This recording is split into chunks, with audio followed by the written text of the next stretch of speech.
Cumpliendo con lo dispuesto en los estatutos, este informe de la primera sesión ordinaria del claustro universitario debe tener un carácter programático. Explicaré así algunas de las líneas más importantes de acción que el equipo de gobierno propone para el corriente curso académico, poniéndolas en el contexto de la situación actual y de algunas de las principales medidas adoptadas en este curso. Como ya dijera en el acto de inauguración del mes de septiembre, estamos en condiciones de afrontar nuevos retos, aún en las difíciles condiciones en las que se encuentra todo el sistema universitario español. Unas condiciones que tienen que ver con el escenario económico, pero también con la situación normativa que nos limita extraordinariamente. En muchas ocasiones me he manifestado públicamente a favor de mejorar nuestros indicadores de calidad, de conseguir mejores valoraciones externas, de tener mejores posiciones en los rankings. Por eso vamos a propiciar que los programas propios de la universidad vayan orientadas en este sentido.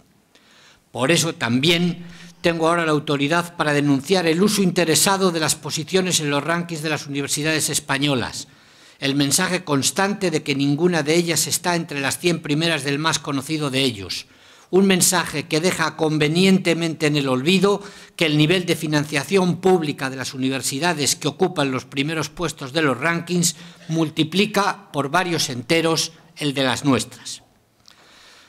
Por fortuna, los evidentes efectos negativos de este mensaje han hecho cambiar la posición de algunos representantes ministeriales que empiezan a defender el sistema universitario español con análisis que ponen en evidencia aspectos positivos de nuestras universidades. Para avalar estos aspectos voy a indicar brevemente algunos datos. España tiene 30 universidades entre las primeras 200 en alguna de las disciplinas y en alguno de los 4 principales rankings, QS, Shanghai, Times Higher Education y Taiwán. De ellas hay 19 entre las 100 primeras universidades y 6 entre las primeras 50, de nuevo en alguna especialidad. En lo que se refiere a nuestra universidad, en el ranking QS, la Universidad de Salamanca está entre las 100 primeras en idiomas modernos, entre las 150 primeras en lengua y literatura inglesa, entre las 200 primeras en filosofía, historia, farmacia y farmacología y en psicología. En el de Taiwán estamos entre las 300 primeras en ciencias agrarias. Y en lo que se refiere a la docencia, el análisis anual del diario El Mundo señala que en primer lugar de España se encuentran las titulaciones de estudios ingleses, filología hispánica y el máster de enseñanza del español. En tercer lugar, traducción e interpretación. En cuarto, biotecnología y el máster de arquitectura y diseño de interiores. Y en quinto, ciencias ambientales y los másteres de agrobiotecnología, gestión del patrimonio cultural y sistemas inteligentes. Voy a comenzar el cuerpo del informe hablando de un problema que me preocupa mucho y del que creo que tenemos que ser todos muy conscientes por lo que puede suponer para la universidad en los próximos años. Las conversaciones mantenidas estos días con algunos de ustedes y las intervenciones de algunos miembros del Consejo de Gobierno me reafirman en la creencia de que esa preocupación es ampliamente compartida. Se trata del proyecto de Real Decreto de modificación de las enseñanzas de grado que prevé la posibilidad de que las universidades puedan establecer grados de 3 o de 4 años. No parece el momento de abordar un cambio de este tipo cuando todavía no hemos terminado completamente el proceso de adaptación de las antiguas titulaciones al sistema de Bolonia. Nuestro país adoptó en su momento un modelo de grados de 4 años, aunque algunas personas, y yo entre ellas, creen que se hubiera debido instaurar grados de 3 años y másteres de 2, lo cierto es que todavía no hemos podido evaluar el modelo vigente. Parece pues razonable pedir primero que lo hagamos y decidamos entonces hacia dónde queremos ir. Por otra parte, el modelo 3+2 está siendo evaluado en otros países de nuestro entorno y se están poniendo de manifiesto algunos de sus inconvenientes. La posibilidad de que haya grados de contenido y nombres similares y de duración diferente configura un nuevo sistema de carácter profundamente desvertebrador de nuestro propio país. ¿Será equivalente un grado de química de 3 años con uno de 4? ¿Formarán para lo mismo? ¿No será posible tampoco ignorar las posibilidades del decreto y decidir seguir como estamos? Pues las decisiones de otras universidades, sobre todo cercanas, podrían condicionar nuestro futuro. No necesitamos en estos momentos la pérdida de energía que supone ese debate.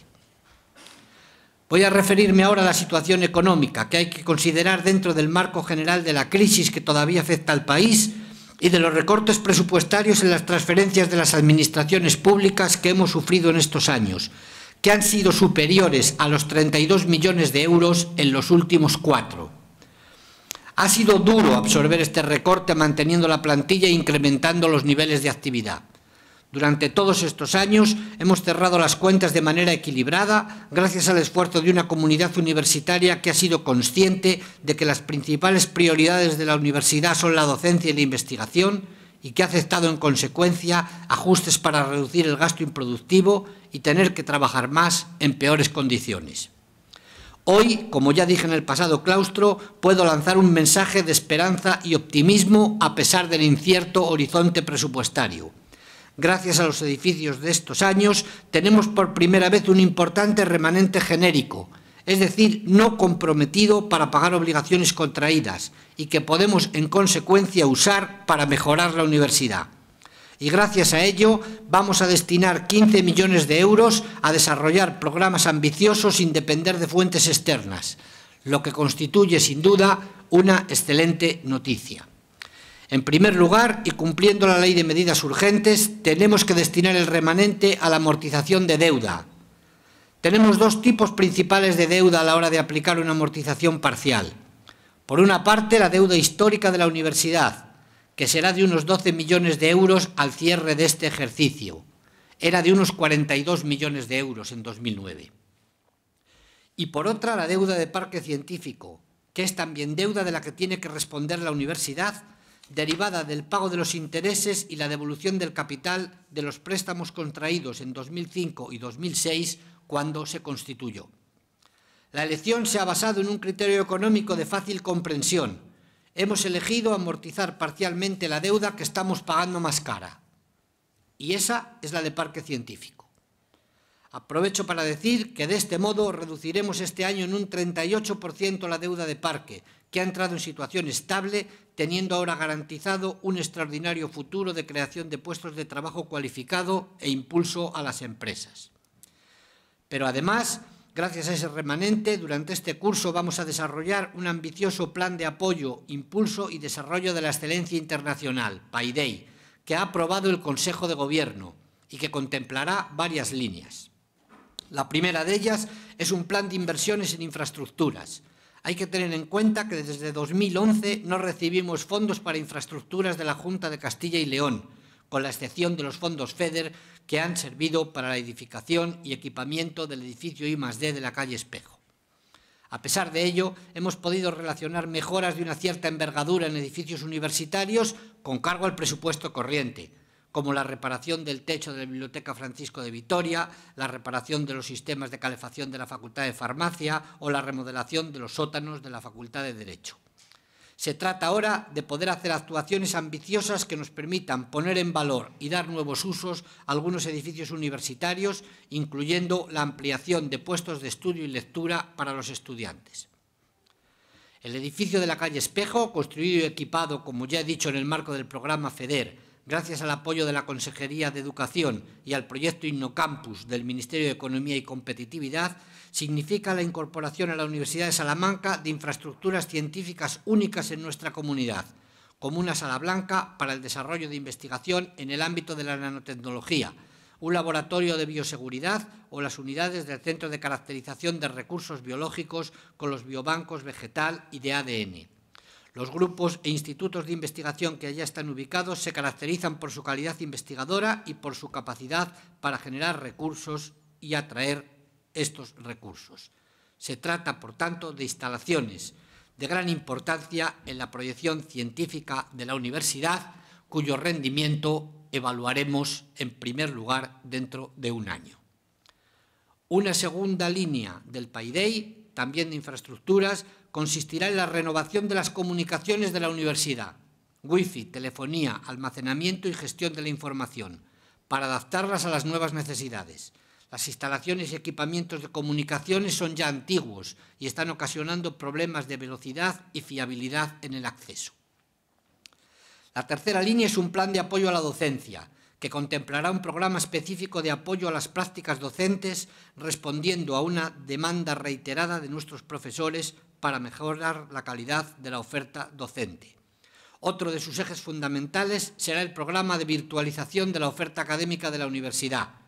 Aprovecharemos la experiencia de los títulos propios con docencia virtual para acometer el plan de desarrollo de la docencia virtual que ya está aprobado.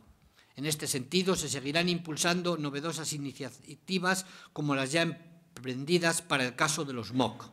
Ya se han abierto 2 MOOCs de gran éxito sobre estadística, que cuenta con más de 18.000 estudiantes en su segunda edición, y otro de Española 2.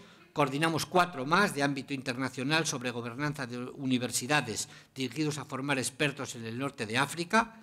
Y estos últimos cursos se están realizando en inglés, lo que aumenta el número de personas que puedan estar interesados en ellos. A todo ello se une un nuevo MOOC de inclusión financiera en la plataforma edX. Otra de las líneas del Paideia contempla la continuación de algunos programas que estaban vinculados al Campus de Excelencia Internacional, entre ellos la Cátedra de Altos Estudios del Español. El resto de las líneas del plan tienen que ver con la atracción de talento y la renovación de la plantilla, una cuestión a la que volveré a referirme más adelante. Estas líneas reforzarán algunas de las acciones de fomento de la investigación y la transferencia y de incorporación de profesorado que ya hemos venido llevando a cabo con nuestro presupuesto ordinario, alineándose con las estrategias para elevar indicadores contrastables de mejora en la docencia, la investigación, la transferencia, la empleabilidad o el emprendimiento. Estableceremos así un plan de contratación de investigadores de excelencia utilizando las figuras previstas en la Ley de la Ciencia. Se trata de atraer investigadores muy cualificados para reforzar nuestros grupos de investigación, generar proyectos y publicaciones y consolidar nuevas relaciones de trabajo. Por eso no puede tratarse de periodos muy cortos, que dejan muy poca huella, y lo ideal sería conseguir investigadores que vinieran habitualmente a trabajar durante un cierto periodo en cada una de sus estancias. Además de mantener el programa de contratos de investigaciones predoctorales que complementa los convocados por los ministerios, FPI, FPU o por la Junta, los nuevos programas permitirán la contratación de investigadores postdoctorales, titulados para apoyar a grupos de investigación en la solicitud de proyectos, investigadores en formación para apoyar servicios y unidades de investigación y técnicos de laboratorio.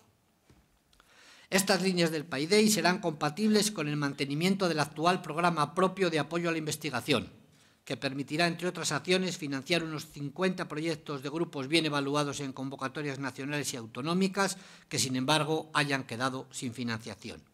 Nos permitirán, además, asumir la cofinanciación por parte de la universidad del 20% de la reciente concesión de 2,6 millones de euros para equipos de grandes infraestructuras que acabamos de conseguir del Ministerio de Economía y Competitividad. A estos programas de apoyo a la investigación se une una apuesta decidida por el emprendimiento, una de las líneas prioritarias establecidas en el Plan Estratégico General. El Plan de Emprendimiento fue presentado recientemente a los medios junto con el Plan de Desarrollo del Parque Científico. La Universidad de Salamanca será atractiva para los emprendedores. Les facilitaremos todo lo que necesiten para desarrollarse. Queremos que el profesorado, el PAS y los estudiantes sean generadores de progreso.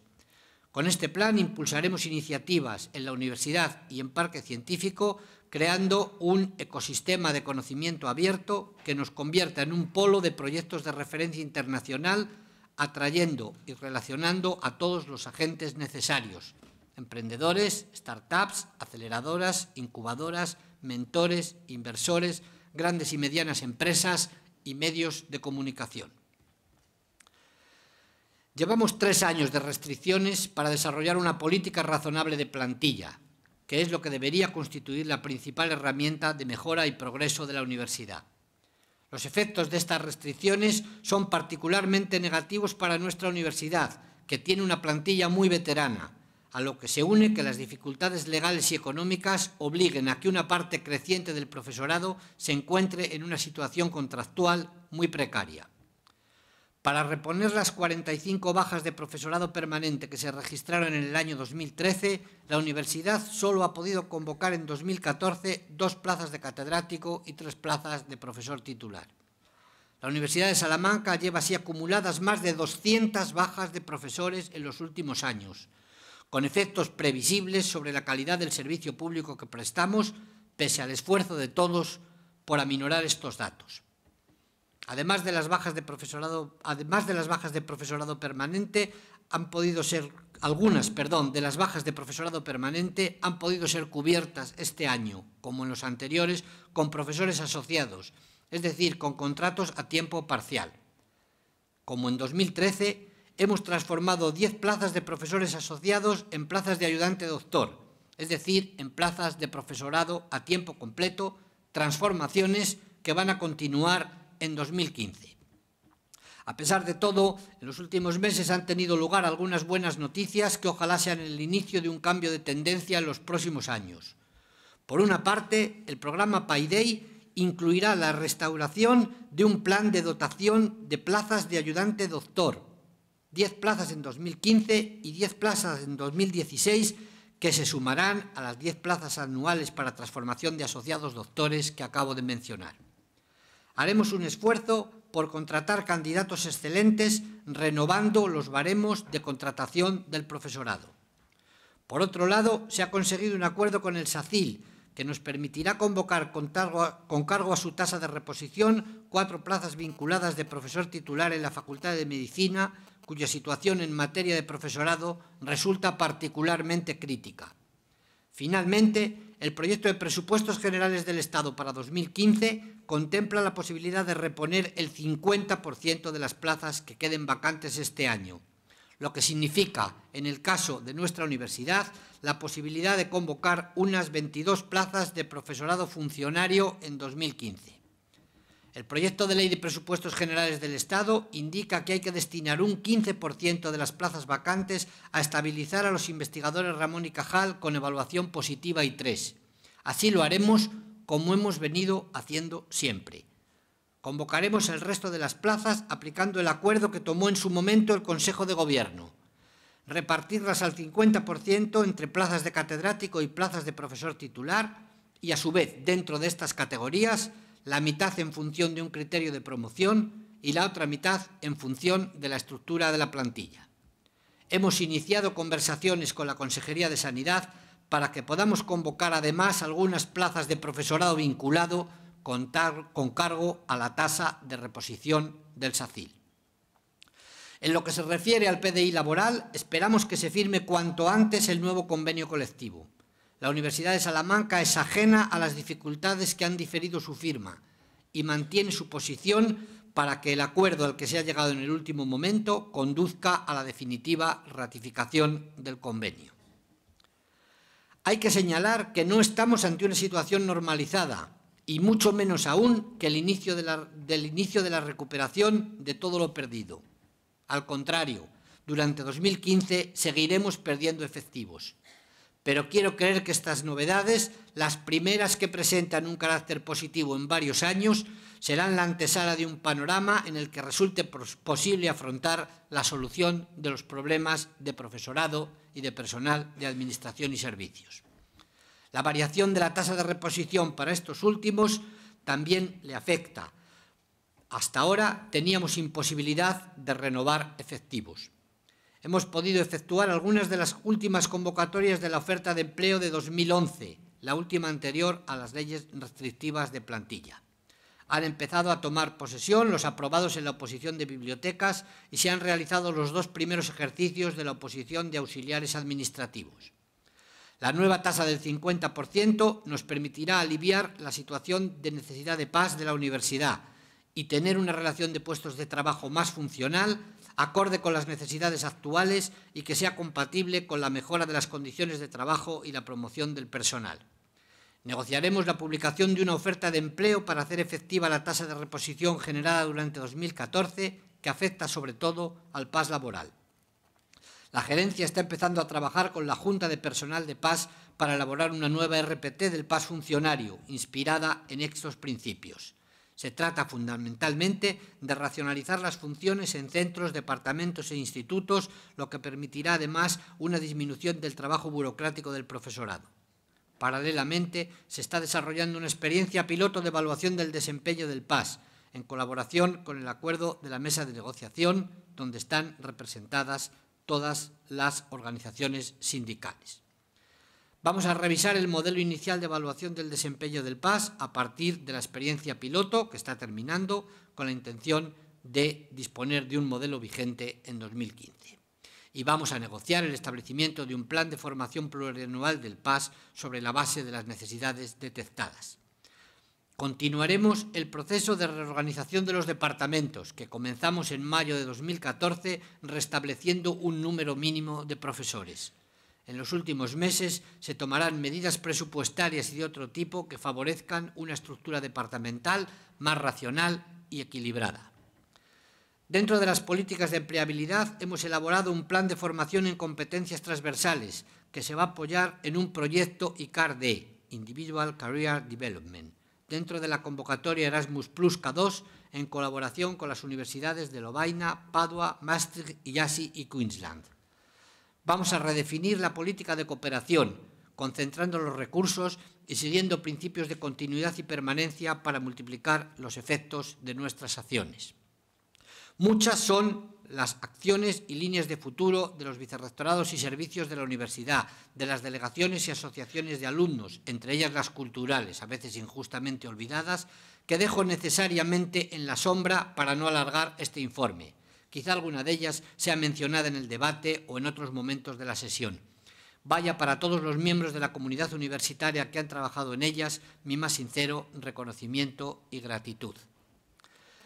Como el resto de las universidades públicas, nos hemos manifestado en contra del sistema de becas implantado por el Ministerio de Educación, Cultura y Deporte, que rompe, a nuestro entender, el principio de igualdad de oportunidades en el acceso a la educación superior. Para mitigar sus efectos, hemos aumentado sustancialmente el presupuesto de becas y ayudas propias de la universidad y vamos a incrementar ese esfuerzo presupuestario, que va a alcanzar la importante cifra de 2.200.000 euros entre todos los programas: becas ordinarias de grado, becas de Iberoamérica, becas de excelencia de grado y máster, ayudas de doctorado, becas de movilidad, excluido el programa Erasmus, etc., a las que hay que sumar los 625.000 euros que destinamos a los contratos predoctorales. No podemos suplir las obligaciones de las administraciones, pero intentamos apoyar a nuestros estudiantes en estos difíciles momentos sin perjuicio de exigirles compromiso, trabajo y estudio. Flexibilizaremos para ello algunos de los requisitos para que puedan acceder más estudiantes que lo necesiten al Fondo de Solidaridad. En el campo de la internacionalización, incrementaremos los acuerdos de colaboración efectivos con universidades centroeuropeas y norteamericanas y ampliaremos los que ya tenemos con universidades latinoamericanas, japonesas y chinas. En relación con Latinoamérica, se ha constituido la sección española de la Facultad Latinoamericana de Ciencias Sociales, FLACSO, con sede en nuestra universidad bajo la dirección del profesor Alcántara. Tendremos así la posibilidad de que varios de nuestros títulos de máster tengan el sello FLACSO, lo que les dará reconocimiento oficial en muchos países de América Latina, aumentando de este modo la calidad e internacionalización de nuestra oferta académica. Voy a destacar la firma en Río de Janeiro, en ocasión del macroencuentro de rectores de Universia, del acuerdo de colaboración académica y reconocimiento automático de créditos entre las 10 universidades que conforman con nosotros la red de universidades brasileñas Universidad de Salamanca, RUBUSAL. Es el primer paso efectivo hacia el espacio iberoamericano de educación superior, tanto más importante cuando hasta ahora otros intentos similares no han podido concretarse por las dificultades que entrañaba la participación de universidades brasileñas. Hemos comenzado acciones de fomento del bilingüismo en titulaciones, sobre todo de máster. Esperamos que el próximo curso muchas materias de máster, sobre todo de carácter científico, se impartan en inglés. Estamos realizando el estudio previo para conocer qué profesores están capacitados y estarían dispuestos a participar. Este curso, la actividad de nuestras empresas participadas, cursos internacionales de la Universidad de Salamanca y LEUSAL, la empresa de franquicias de enseñanza del español como lengua extranjera, van a tener un gran impulso, consolidando el liderazgo de Salamanca como la Universidad del Español. Se ha abierto la primera franquicia en Estrasburgo, a la que pronto seguirán otras en Lisboa, Palma, Barcelona y Cuiabá. En lo que se refiere a la certificación del español, estamos creando, junto al Instituto Cervantes y a la Universidad Nacional Autónoma de México, un nuevo certificado internacional del español online que sustituirá a los actuales DELE y para el que contamos con Telefónica como socio tecnológico. Mientras tanto, Cursos Internacionales ha vuelto a ganar el concurso para elaborar los diplomas DELE del Instituto Cervantes. Siguiendo una de las acciones previstas en el Campus de Excelencia Internacional, vamos a abrir, junto con la Universidad de Barcelona y un consorcio de universidades andaluzas, un centro de formación en Panamá. El programa lo está gestionando la Fundación General, que continúa con actividades de formación en otros países de Latinoamérica. Dentro del programa de comunicación y posicionamiento exterior, estamos terminando los nuevos materiales promocionales de la universidad, que ponen de relieve nuestra oferta, tanto docente y de servicios a los estudiantes, como nuestra oferta investigadora. Se está elaborando una nueva página web para mejorar la visibilidad de los elementos más competitivos de la universidad y de sus capacidades. Para esa visibilidad necesitamos una asociación de antiguos alumnos que, como sucede en universidades de otros países, sea una red profesional de ayuda mutua para sus socios en la búsqueda de empleo y la promoción, un vínculo de contacto con su alma mater y una fuente de captación de ayudas y recursos para grandes proyectos de la universidad. Toda esta tarea está claramente relacionada con la celebración en 2018 de nuestro 8º centenario. La oficina del 8º centenario ha continuado y continuará con su actividad, organizando con la colaboración del Servicio de Actividades Culturales y de Ediciones Universidad de Salamanca exposiciones y eventos que han llevado aparejadas publicaciones de extraordinaria calidad.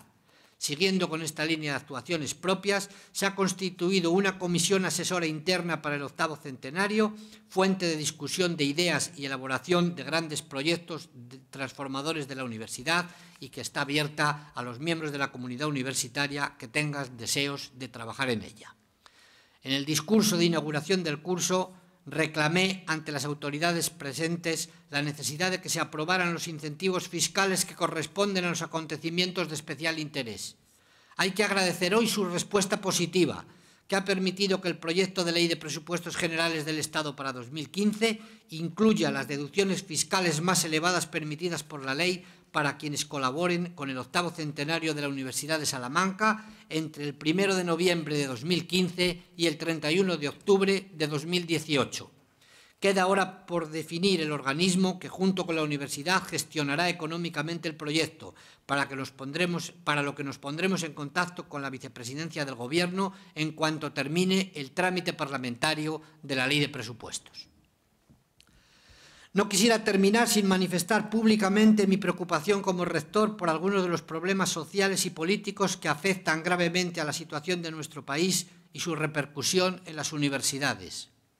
Uno es la situación de corrupción de muchos sectores de la sociedad y de la administración, contra la que debemos luchar con todos los medios a nuestro alcance, que son suficientes si se tiene la voluntad real de hacerlo. Uno de los efectos del afloramiento de tantos casos de corrupción es la caza de brujas desatada, muchas veces interesadamente, pues nada conviene más a quien tiene graves responsabilidades en este sentido que enmascararlas en un clima general de corrupción. En este ambiente, algunos sectores están lanzando a los medios y a la sociedad el mensaje de que la universidad pública es un foco de corrupción. Hay que decir a la sociedad que esto no es cierto y decirlo con datos. En efecto, las auditorías a todas las universidades públicas españolas de sus cuentas de 2012, encargadas por el Tribunal de Cuentas a los diversos consejos de cuentas de las comunidades autónomas, han revelado una gestión ajustada a derecho que no muestra sombra alguna de corrupción. En el caso de nuestra universidad, el informe pone de manifiesto una mejora muy sustancial en la gestión universitaria sobre el anterior informe, que se refería al ejercicio de 2007. Recomienda avanzar en aspectos como el control horario del PDI o la aprobación de presupuesto antes del inicio de cada ejercicio, así como hacer depender al Servicio de Auditoría y Control Interno del Consejo Social, situación en la que parece haber una contradicción entre nuestros estatutos y la Ley de Universidades. Vamos a estudiar estas recomendaciones para intentar ponerlas en práctica en lo que dependan de la universidad. Quiero indicar que por primera vez y como fruto de las alegaciones que la universidad ha realizado, el Consejo de Cuentas establece algunos requerimientos para la Junta de Castilla y León, como el relativo a la necesidad de que se establezca un marco estable de financiación con la universidad bajo la forma de un contrato programa. Sobre la vertebración de la sociedad española y la convivencia en libertad, voy a limitarme a leer parte de la declaración institucional que aprobó este claustro en su sesión de 3 de diciembre de 2012. Era una declaración, leo los puntos 8º y 9º. Punto 8º. El pueblo español está conformado por identidades y lealtades múltiples. Según el artículo 1.2 de la Constitución, de él emanan los poderes del Estado y es el depositario de la soberanía nacional. Tiene el derecho a decidir libremente a través de sus representantes y de otras formas de participación política y de deliberación, tanto sobre una nueva Constitución como sobre cualquier otro extremo que afecte a la convivencia política, a la estabilidad democrática y a su futuro. 9º. Los valores cívicos de la igualdad, del respeto a las opiniones del otro, de la solidaridad, del consenso, de la búsqueda de soluciones bajo el criterio del mínimo común, deben prevalecer en el marco de una convivencia entre pueblos que tienen identidades propias y matices culturales diferentes, pero que data de siglos y en el que el acervo común es mayor, tanto cualitativa como cuantitativamente, que los hechos diferenciales. Precisamente una de las señas de identidad de la Universidad de Salamanca es la defensa de los derechos y libertades de los pueblos, por lo que no podemos ser ajenos a los ataques que sufren, sobre todo cuando afectan gravemente a universitarios.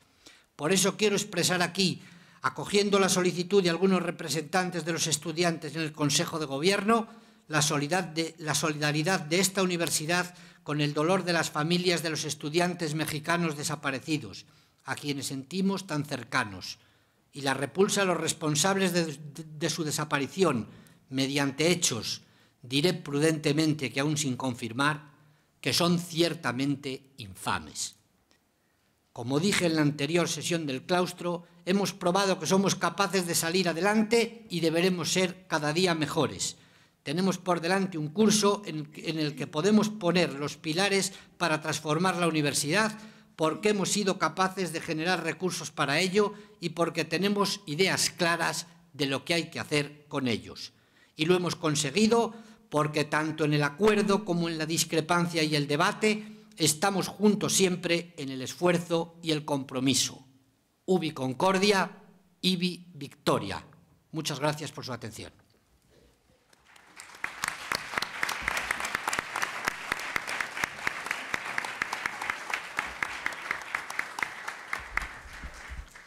Establecemos ahora, como es costumbre, un turno de intervenciones de los representantes del claustro, de los claustrales que quieran hacerlo. Vamos a ir dando la palabra sucesivamente a los claustrales y luego yo haré una respuesta a todas las cuestiones que se hayan planteado en la medida de que tenga la respuesta adecuada a sus preguntas.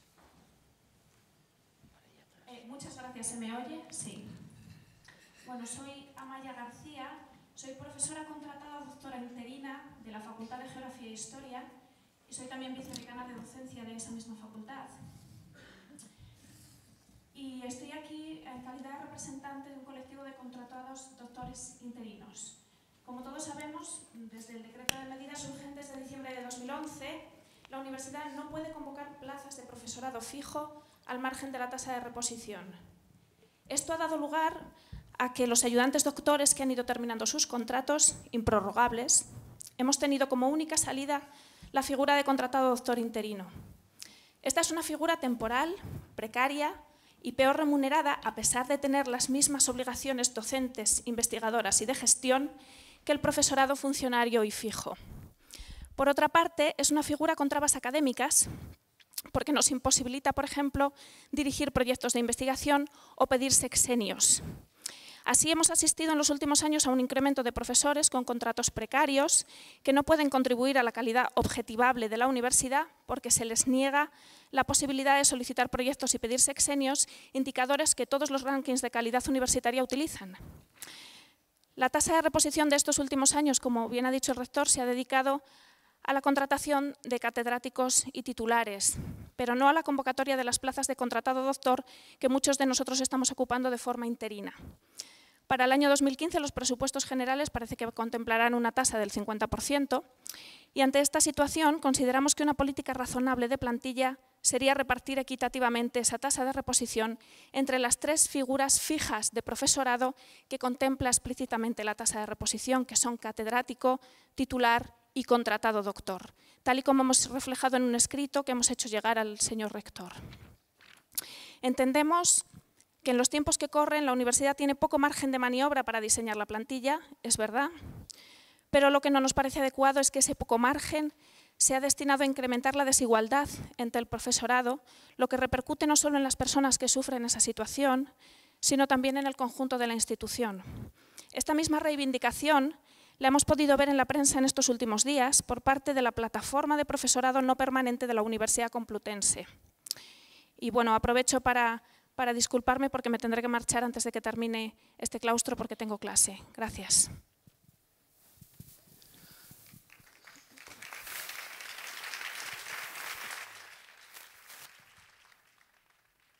También un profesor contratado, doctor interino.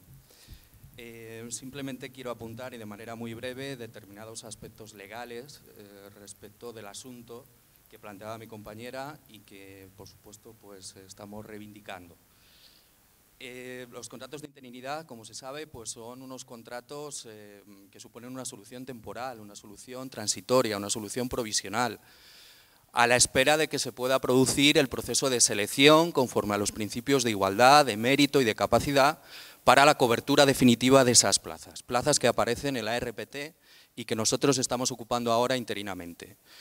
De modo que la universidad, como cualquier administración pública, pues tiene la obligación de convocar esas plazas y abrir el proceso reglado de cobertura, el proceso de selección correspondiente. Incluso el Estatuto Básico del Empleado Público establece, y de verdad que no quiero dar aquí ninguna una teoría jurídica al respecto, pero el Estatuto Básico del Empleado Público también establece el plazo máximo legal para hacerlo, que sería un plazo de 3 años. Con ello lo que se pretende evitar es que determinadas plazas permanezcan en el tiempo de manera ilimitada, cubiertas mediante contrataciones temporales y precarias. Conocemos, y como ha dicho mi compañera, sabemos el escaso margen que tiene la universidad, pero sí que, además de las razones que apuntaba mi compañera acerca de una política razonable de plantilla, además de estas razones que apunto de legalidad, que simplemente apunto, pues consideramos que se debería tener en cuenta la situación de este colectivo y, por supuesto, la propuesta que hemos hecho para comenzar a paliar esta situación. Muchas gracias. Soy Alba Blázquez Noya, representante de estudiantes de posgrado de la asociación Asper. Y, como he dicho, es la primera vez que intervengo, así que no me conocéis. Querría empezar abordando un tema de vital importancia que se ha mencionado en el informe y que debería ser considerado cuanto antes. Es el problema del modelo 3+2, de 3 años de grado, 2 de máster. Ya se están oyendo más que rumores sobre el deseo del Ministerio de Educación de implantar este modelo. Una medida ridícula cuando aún este año están saliendo los primeros egresados del grado de 4 años y no se han visto, como bien ha dicho el señor rector, no se han visto resultados ni hay perspectivas suficientes sobre su funcionamiento y su implantación. Si esta medida se llega a implantar, tendría notables repercusiones. Las primeras recaerían sobre las universidades públicas. Tendríamos reducción de profesorado, de nuevo tendríamos que cambiar los planes de estudio, así que recaería en la calidad de nuestras enseñanzas, con la consecuente repercusión negativa en los índices de valoración de la USAL, en fin. También tendría repercusiones negativas sobre el estudiante medio. Este modelo implica un aumento de la desigualdad, pues el máster, cuya beca es mucho más difícil de conseguir que la de grado, aunque la de grado cada vez tiene más méritos para ser más difícil de conseguir. Este máster de 2 años lo cursarán los pocos estudiantes de baja renta que consigan esta beca, mientras que la totalidad de los estudiantes adinerados podrán cursar y costearse un máster de 2 años, que costará el doble que ahora, por supuesto que son 2 años. Así la USAL se verá convertida en un motor de desigualdad y no de excelencia formativa, que es lo que debe ser. Asper se posiciona radicalmente en contra de este modelo. ya que dicho modelo favorece a las universidades privadas que se pueden adaptar más rápidamente que las públicas a estos cambios, de tal modo que si el alumno puede optar entre hacer, por ejemplo, el grado de Filología Hispánica en una privada en 3 años o hacerlo en una pública en 4 años, elegirá la privada que va a terminar antes, puesto que es un grado que va a tener la misma validez. Esto en la práctica supone un ataque frontal contra nuestra universidad. Consideramos sustancial, por tanto, que la USAL se posicione en contra de esta implantación, de este modelo desigual e injusto. Sin embargo, también advertimos la necesidad de ir preparando la USAL para este modelo 3+2, ya que si el Gobierno lo quiere implantar, finalmente lo terminará llevando adelante. Y eso puede dejarnos en desventaja, como ya he comentado, frente a las universidades privadas que se adaptaran con más rapidez. Esto no lo podrá asumir la universidad. Ha hablado también el señor rector en su informe sobre la tasa de reposición.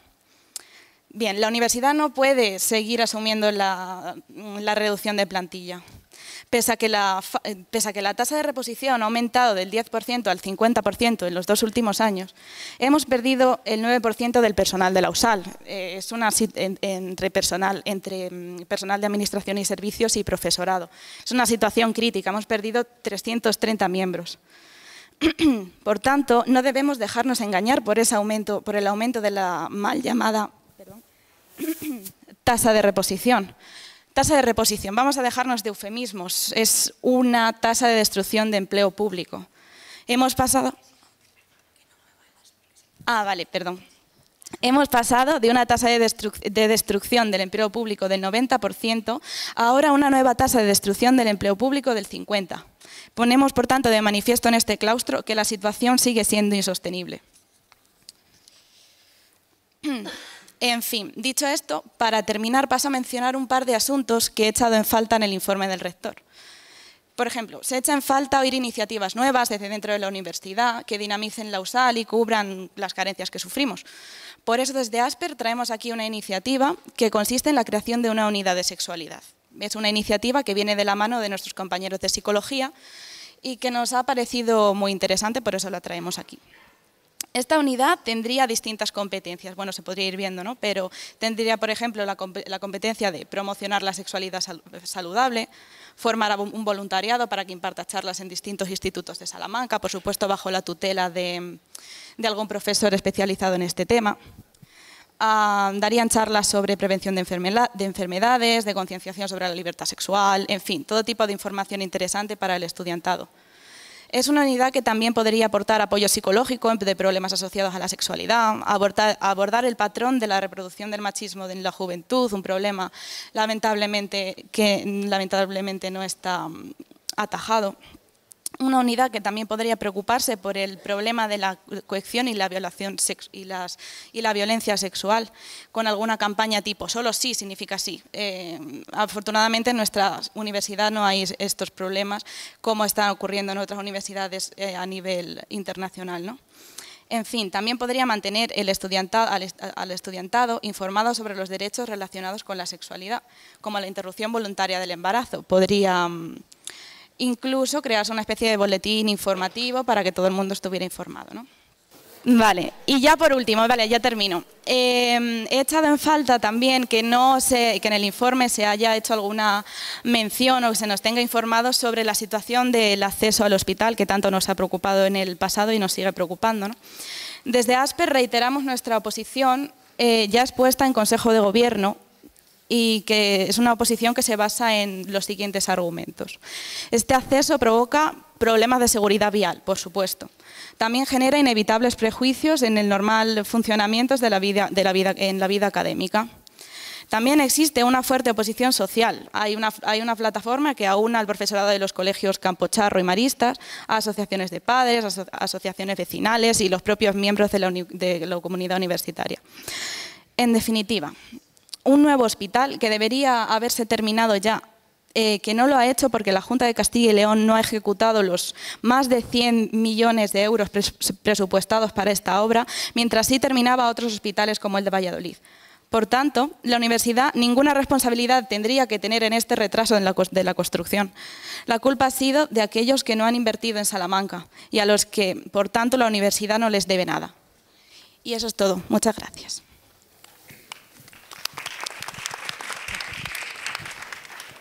La selección que articula esta universidad y en particular en la selección del PAS, estemos en los medios de comunicación por dudas y comentarios sobre la objetividad y el cumplimiento de las normas. Me preocupa también que nos tenga que defender en los tribunales la abogacía del Estado para sostener la posición jurídica de la universidad. Me preocupa que la imagen de las personas, de los profesionales de la universidad que han participado en esos procedimientos, pues esté en duda y pido por ello, ya lo sabe el señor rector, que de aquí en adelante se extremen las garantías y las cautelas para que nadie nunca más pueda poner en duda la objetividad de estos procesos y la profesionalidad de las personas que han participado en los mismos.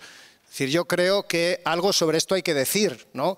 Que se debe mejorar y se deben tomar medidas concretas para que nadie pueda sospechar de la objetividad de esos procesos.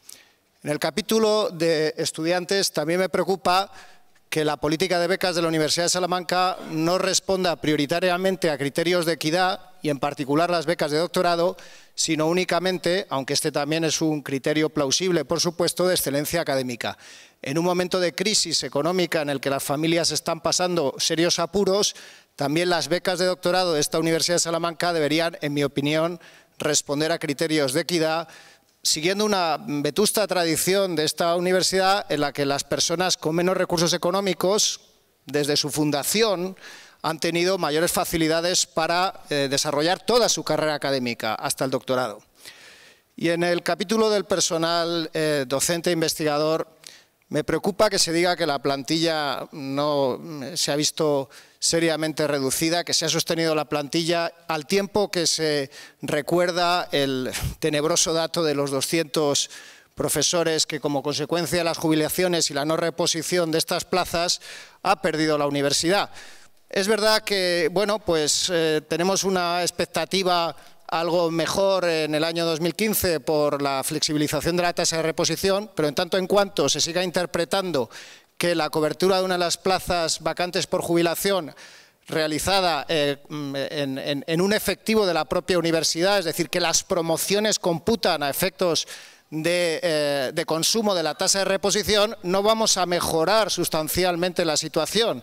Es decir, la única solución que convendría a esta universidad, dadas las características de su plantilla y su envejecimiento progresivo, es o bien la de la eliminación completa de la tasa de reposición y el cálculo de las posibilidades de renovación de efectivos en función de las disponibilidades presupuestarias que la Universidad de Salamanca, por lo que se nos cuenta, ofrece, o bien una interpretación de la tasa de reposición que no compute como consumo de esa tasa la cobertura de las plazas por el propio personal de la universidad. Y no sé por qué no se hace más presión desde la CRUE y desde las universidades públicas españolas en este sentido, porque además los profesores contratados doctores nos han dejado bien claro, y tienen razón desde mi punto de vista, que legalmente existe una obligación de convocar las plazas de contratados doctores por una exigencia legal. De manera que esas convocatorias de plazas de contratados doctores va a consumir una tasa de reposición en detrimento de profesores acreditados para plazas de titulares de universidad y catedráticos que van a ver menoscabadas sus expectativas de promoción como consecuencia del cumplimiento de esa obligación legal. Es decir, muy pocas posibilidades de promoción en la interpretación no dinámica de la tasa de reposición. Enfrentamiento entre distintos colectivos de personas que tienen todas ellas derecho legítimo a promover y compañeros y compañeras que se acercan a los más de 5 años de espera para promover en sus expectativas legítimas académicas. Este es un escenario muy negro que se complica aún más por la argumentación plausible que han sostenido los contratados doctores. Mientras no haya una interpretación dinámica de la tasa de reposición, vamos a ir de mal en peor y se van a producir conflictos y polémicas entre los distintos colectivos de acreditados que perjudican también el funcionamiento de la Universidad de Salamanca. Muchas gracias.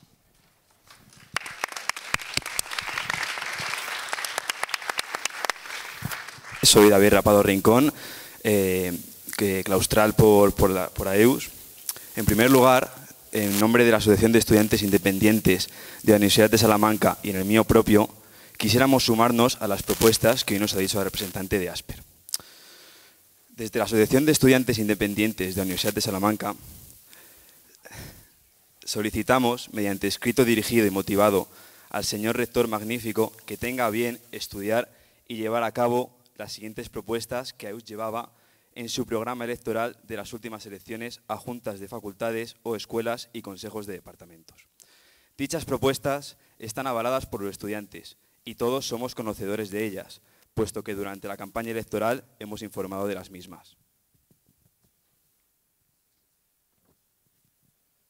Estas propuestas no son otras que, en primer lugar, el pago de la matrícula ha de poderse realizar mensualmente, para que así los estudiantes no tengan que pedir créditos para poder continuar sus estudios.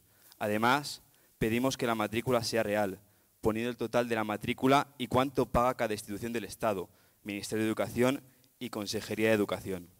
En segundo lugar, pedimos que las faltas de asistencia por motivos laborales no se tengan en cuenta, y más en el contexto actual en el que muchos alumnos se ven obligados a trabajar para poder costearse sus estudios.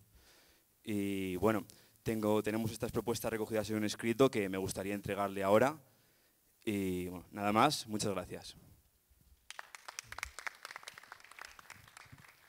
Hola, buenas, soy Germán, soy representante de los estudiantes. Simplemente quería decir, en nombre del colectivo estudiantil alternativo, que agradecemos al señor rector que haya tenido en cuenta la petición de nuestros compañeros en el Consejo de Gobierno y que haya manifestado su solidaridad con los estudiantes desaparecidos en México. Nada más y muchas gracias.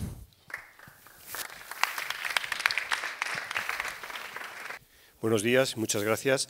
Voy de menos a más, o de temas puntuales a temas más generales.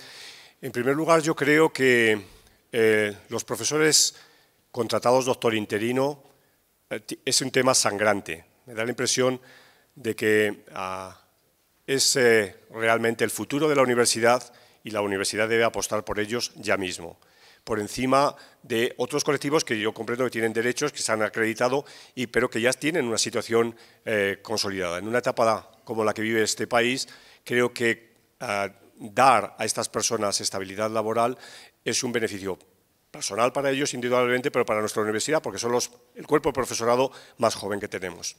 Segundo punto, señor rector, quiero agradecerle y felicitarle que haya, en su última parte de su informe, hablado de la situación del país. Creo que la universidad del país y también del mundo, porque ha hablado también de México y también le felicito por ello. Creo que la universidad siempre tiene que mirar no solo a los problemas que son importantes, que todos vivimos cotidianamente, sino también a los problemas de la comunidad en que está inserta. Y los problemas que tiene este país son muy serios y, ya digo, me congratulo enormemente porque usted, como representante de todos nosotros, los ha puesto una vez más encima de la mesa. Y el último punto es a propósito de la alusión que ha hecho usted a la Facultad Latinoamericana de Ciencias Sociales, y es aprovechar este minuto publicitario para decir a toda la comunidad universitaria que esa es su casa también, que es una oportunidad que tenemos los universitarios españoles, pero sobre todo salmantinos, porque la sede de la Facultad Latinoamericana de Ciencias Sociales está en nuestra universidad, de vincularse a ella y de utilizar esta facultad para sus proyectos en el ámbito latinoamericano. Flaxo es una red de instituciones de posgrado públicas de América Latina que cuenta con 14 sedes en otros tantos países de América Latina, y yo digo que eso complementa perfectamente los esfuerzos de internacionalización que viene haciendo esta universidad. Muchas gracias.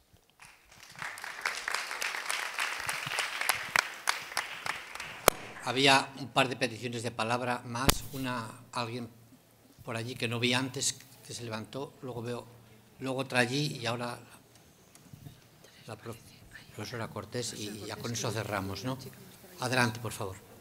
Hola, soy Verónica López Marcos, claustral por Enfermería por Asper y del grado de Enfermería, y es la primera vez también que intervengo. Ha dicho en su informe que iba a ser programativo, pero he echado en falta un programa en relación con el trato con los estudiantes. El equipo de gobierno debería repensar su actitud y el trato que está teniendo con las asociaciones de estudiantes, y decimos esto por varios asuntos, pero uno de ellos son las listas de distribución. Creemos que debería haber unos cauces directivos de comunicación entre los estudiantes, un canal de información, de comunicación también, entre representantes y representados y viceversa. Hablamos de esto porque el mes pasado organizamos una serie de actividades contra la violencia de género y una de ellas era un concurso de cartelería y fotografía. Pedimos a la Secretaría General que por favor pasara la información a través de las listas de distribución, pero únicamente facilitaron la información a través del boletín informativo. Una única persona se presentó a partir de ese boletín. No pretendemos colapsar los correos de los estudiantes, pero que sí que reciban ciertas actividades e información que les podría venir bien para enriquecer su paso a través de la USAL. Y en línea de preocuparnos por la democratización de la USAL, como ya hicimos con la propuesta y logro de que se retransmitieran los claustros, traemos una propuesta unitaria del Consejo de Asociaciones, que es la apertura de una asignatura en Studium para que los estudiantes puedan volcar sus iniciativas y sus ideas y así hacer un gobierno más abierto y una construcción entre todos y todas de la universidad. Y por otra parte, ya que estamos hablando de la comunicación entre alumnos y el rectorado, queríamos recordar que pedimos un espacio para nuestros compañeros de Zamora para que pudieran reunirse para sus asociaciones allí. El curso pasado, con la creación del nuevo vicerrectorado, se consiguieron muchos nuevos avances reivindicativos previamente, como son las nuevas normas de matriculación y permanencia, nuevo reglamento para el Tribunal de Compensación y reglamento para los trabajos de fin de grado, creación del Consejo Consultivo de Estudiantes, etc. Este curso nos recuerda a la falta de diálogo y a la paralización de estas iniciativas que sufrimos en años anteriores por parte del Vicerrectorado de Estudiantes. Y como ejemplo de esta falta de comunicación con el rectorado también tenemos las ayudas al doctorado. En relación a estas ayudas del Vicerrectorado de Investigación que tienen los alumnos del doctorado del curso 2014-2015, mostramos nuestra incredulidad, ya que según la información que ha sido distribuida, las becas han disminuido a 1.000 euros cuando el año pasado eran de 1.500, en lo que la práctica supone menos becas y menos financiación global. Consideramos que el vicerrectorado anteriormente nombrado se ha reído en nuestra cara de las iniciativas estudiantiles, ya que con el Consejo de Asociaciones se acordó por unanimidad destinar la financiación de estas ayudas de doctorado. Desde Asper queríamos decir que ya propusimos que las ayudas se les concedieran a las personas que tuvieran menos recursos económicos, que se tuviera en cuenta la renta a la hora de conceder las becas. Y para nuestra sorpresa, no solo se ha ignorado nuestra propuesta, que creemos que es completamente razonable, ya que las becas no deberían conceder por premios, ya que son una ayuda, sino que se han modificado los criterios de una forma completamente opuesta. Creemos que el equipo directivo se está equivocando con el trato que está haciendo hacia las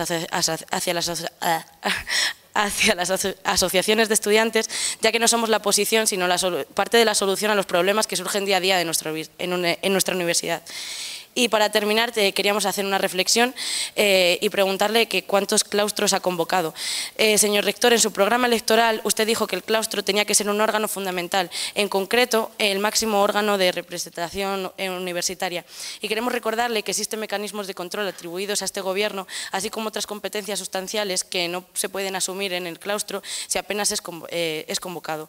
Y está hoy en día vacío de contenido. Por ello pedimos que este órgano se convoque con mayor asiduidad para que pueda tener el papel activo y determinante que tenía anteriormente y que le corresponde. Por ejemplo, ahora mismo estamos tres personas representando a los estudiantes desde nuestra asociación, cuando podríamos estar más de 10 y no han podido asistir por obligaciones académicas. Es por ello que le instamos a que suspenda la actividad lectiva, paralizando las clases los días que este órgano se reúna como se hacía anteriormente.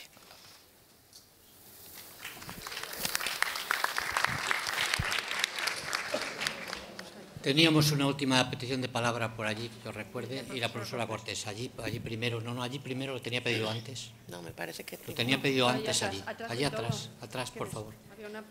Atrás del todo, allí. Es que no alcanzo a ver desde aquí quién es.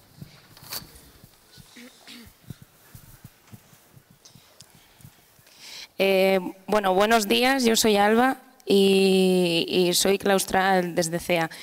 El 27 de septiembre se realizó una prueba para las oposiciones al puesto de auxiliar administrativo y bueno, hay ciertas sospechas sobre las posibles irregularidades que hubo en la selección de las personas, ya que alrededor de unas 300 personas han impugnado ese examen. Desde CEA y desde la propia universidad se defiende la transparencia y la meritocracia en el proceso para acceder a los puestos de trabajo que ofrece esta institución. Por lo tanto, me gustaría que se aclarase este asunto o que se diese más información al respecto. Gracias.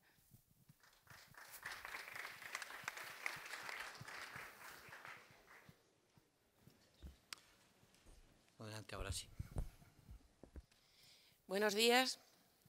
Gracias al señor rector porque nos ha informado de la mayor parte de las cosas que nos interesan. Yo veo aquí una gran preocupación por los profesores inestables, por los profesores que tienen contratos. Han hablado de los contratados doctores probablemente porque son claustrales, pero hay otro contingente de profesores que son asociados de 6 más 6 horas y que ganan 600 euros. Me parece que no llegan. A mí me preocupa mucho esto porque esto es un factor de inestabilidad para la propia universidad. Yo no soy de sociología, pero veo al profesor Alcántara diciendo que sí. Es un factor de inestabilidad. Aparte de que soy muy sensible a la situación de estas personas, lo mismo que soy sensible a los problemas que el mismo rector ha señalado, que somos sensibles a ello, de lo que está pasando en nuestra sociedad. Soy sensible a esto porque es que hay profesores que están acreditados para todo. Ya, están acreditados hasta para profesores titulares, tienen todas las acreditaciones. Y el único contrato al que tienen posibilidades de acceder es a este. Entonces me da miedo, por otra razón, por una cosa que yo últimamente no digo, pero hace unos años la dije mucho, y es que no va a haber relevo generacional. En departamentos que hay profesores que, bueno, parece que todavía nos comemos el mundo, pero no es verdad, porque tenemos ya una edad. El día menos pensado nos vamos un montón, todos de una vez.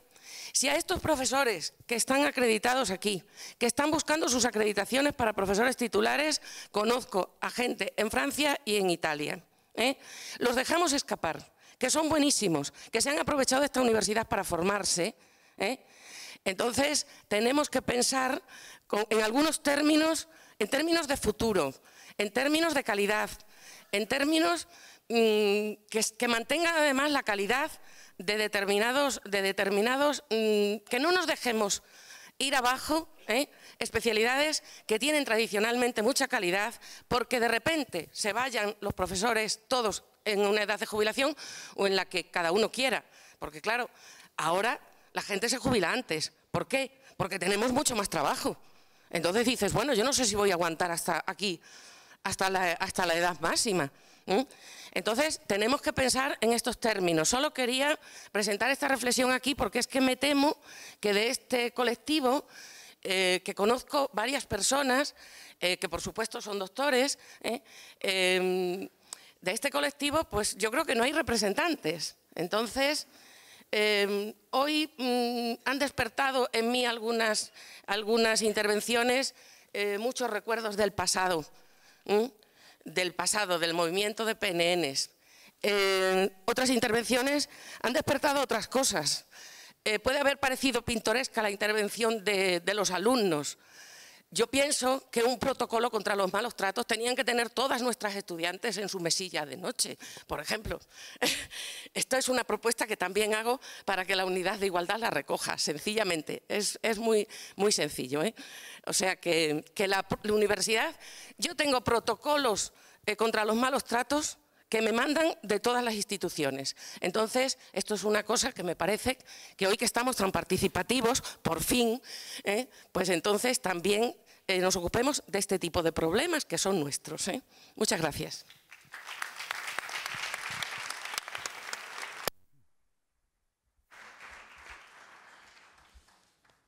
Bien, muchas gracias. Voy a intentar ir respondiendo. Algunas de las cuestiones que se han planteado son similares. Algunas de las cuestiones que se han planteado son similares, con lo cual probablemente pues, alguna respuesta sirve para varias de las intervenciones de los claustrales. La cuestión de el problema de los contratados interinos, su paso a personal fijo de alguna manera y todas las cuestiones relacionadas con la precariedad de la plantilla. Evidentemente, El problema de la precariedad de la plantilla es uno de los más graves que tenemos, y el problema de la renovación de la plantilla, que se acaba de mencionar, es otro de los problemas más graves que tenemos. Y a eso está ligado el problema de la fuga de cerebros que se está produciendo en estos momentos en la Universidad Española, también en la nuestra, pero no solo en la nuestra, de las personas extraordinariamente bien formadas que encuentran oportunidades de desarrollo profesional pues fuera de nuestro país y se van. Y eso es muy difícil que vayan a volver. Y tenemos un grave problema como país en esto, y la universidad también tiene un grave problema como universidad. ¿Qué es lo que se puede hacer? Pues vamos a ver cuáles son los márgenes que tenemos. ¿Qué hemos hecho hasta ahora y qué podíamos hacer? Hasta ahora, en términos de política general de plantilla, poquísimo. Poquísimo. Las hablaba aquí, eran 4 plazas de profesorado permanente que podíamos sacar cada año. Y bueno, pues ¿qué es lo que hemos hecho?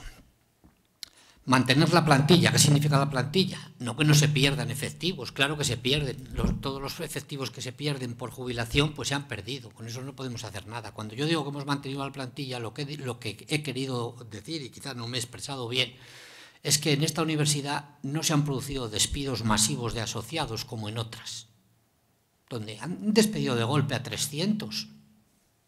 Aquí no. Aquí hemos aguantado como hemos podido la plantilla de personal contratado, de la que podíamos responder.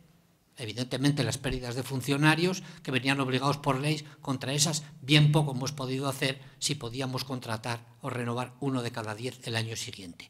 Y por eso se producen todas las bajas, 250 profesores, he dado yo el dato. Después por aquí se ha complementado, se ha ampliado diciendo también el número de personal de administración y servicios que hemos perdido. Pues claro que sí, una situación dramática. 2 cosas quiero decir sobre preocupación por la situación del profesorado interino. Una se acaba de manifestar ahora, los asociados. Los asociados eran ciertamente una de las situaciones más débiles, uno de los colectivos más débiles de nuestra universidad, y no me estoy refiriendo ahora a los asociados, digamos, de verdad, es decir, profesionales externos que vienen a la universidad y contribuyen con su experiencia a un cierto tipo de docencia, sino a personas que tenemos contratados como asociados, pagándoles esos sueldos de miseria que acaban de hacerse públicos aquí, y los teníamos contratados así porque no los podíamos contratar de otra manera. Bueno, no sé si lo que hemos hecho es mucho o poco, pero hemos hecho. Llevamos 2 años y vamos a continuar sacando plazas de ayudante doctor para los asociados que tienen la acreditación para ser ayudantes doctores. ¿Que no es mucho? Pues es hasta donde llegaba el presupuesto. Pero hemos convocado 10 cada año. Cada año, hasta ahora, 10 asociados con acreditación para contratado doctor han podido pasar a ser ayudantes doctores. Y vamos a mantener eso el año que viene, además de contratar 10 ayudantes por otros criterios que no tengan nada que ver con la promoción de los asociados. Así que nos hemos preocupado por eso, hemos hecho lo que hemos podido. Y también nos hemos preocupado por los ayudantes doctores que finalizaban su contrato.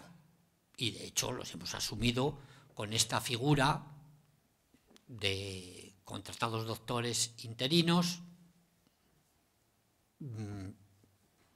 Bueno, pues no voy a decir más sobre la legalidad de esta medida. Pero tengo que decir que muchas universidades han hecho lo que nosotros, pero otras muchas no, Otras muchas no. El problema de un número ahora del orden de 60 y tantos, quizá, perdón, 40 contratados doctores interinos que tenemos, y que por tanto es un colectivo que tenemos incorporado con unas legítimas aspiraciones a ser profesorado permanente, eso otras universidades no lo tienen. En su momento, cuando los ayudantes doctores terminaban el contrato, pues les decían, mire usted, su contrato es improrrogable, no le podemos sacar una plaza de contratado doctor, le agradecemos mucho los servicios prestados. Aquí sí lo hemos hecho. Y por eso tenemos un colectivo de contratados doctores interinos. ¿Qué queremos hacer permanentes? Pues claro que los queremos hacer permanentes. Entonces, ¿cuál es la posición? ¿Qué margen tenemos? Pues el margen que tenemos ahora son 20 y tantas plazas, lo acabo de decir, unas cuantas tienen que estar reservadas para Ramones y Cajales con acreditación positiva I3, lo que a mí me parece que está muy bien, porque son personas extraordinariamente cualificadas, que han venido aquí después de procesos de selección, pero muy, muy exigentes, y que sería absurdo desde el punto de vista institucional dejarlos marchar. Hemos seguido ya ese criterio anteriormente, o sea que no es ninguna novedad, lo vamos a seguir hasta ahora. Pues no sé cuántas plazas quedarán, del orden de 18. Del orden de 18 es imposible estabilizar a los 40 profesores contratados interinos que tenemos en estos momentos.